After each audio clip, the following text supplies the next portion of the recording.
Cela doit faire plusieurs heures maintenant que je suis sous ma couverture. J'attends bêtement. Je ne sais même pas pourquoi. J'attends peut-être un miracle. Quelqu'un qui arriverait. Ou lui-même qui parte. J'écris le plus discrètement que possible ce petit message sur tous les réseaux sociaux, afin que quelqu'un puisse venir m'aider.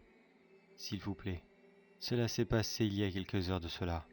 Je suis actuellement en vacances chez mon père. Cela a commencé à peu près 4 heures du matin. Je me suis levé de mon lit car j'avais vraiment très soif. Je suis allé dans la cuisine dans la plus grande des discrétions, afin de ne pas réveiller mon père endormi. Mais quand j'y suis arrivé, je me suis immédiatement senti mal. J'avais l'impression que quelque chose était là, dans un coin, en train de me regarder. Bien sûr, j'ai d'abord cru que ce n'était qu'un mauvais pressentiment. J'ai donc balayé la pièce du regard. Dans un premier temps, je n'ai rien vu. Mais après avoir mieux regardé, finalement, c'était vrai.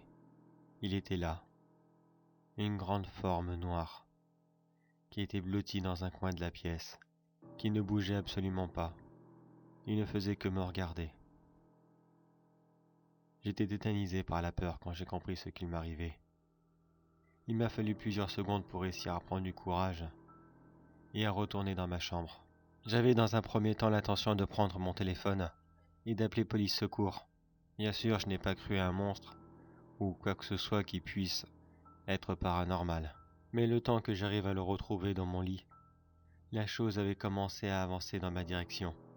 Comme un idiot, j'avais complètement oublié de fermer ma porte derrière moi. Et je me suis caché sous ma couverture. Cela n'est vraiment pas courageux de ma part. Je jetterai la faute sur un vieux réflexe défensif. Ma chambre est au bout d'un grand couloir et donne pile face à celle de mon père. La chose a avancé jusqu'au devant de nos portes. Elle a rapidement balayé ma chambre du regard, puis est finalement entrée dans la chambre de mon père, tout en continuant à chercher le téléphone dans mon lit, dans la plus grande discrétion que possible. J'ai entendu mon père se réveiller dans la douleur. Ses hurlements, ses cris. Il ne comprenait pas ce qui lui arrivait. Et je crois qu'il ne le comprendra jamais.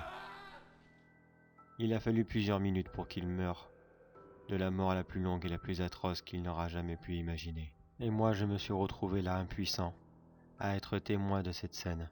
Quand j'ai réussi à retrouver mon téléphone, la chose en avait fini, et commençait à sortir de la chambre. Je commençais à recomposer le numéro de la police, mais malheureusement l'appel fit beaucoup trop de bruit. Je pense que la chose avait l'intention de repartir, mais a finalement décidé de rester. J'ai donc raccroché le téléphone et j'ai fait semblant de ne pas être là. Cela fait maintenant 2 heures. Il fait presque jour dehors, mais je sais qu'il est encore là, dans l'encadrement de la porte. Il attend que je bouge.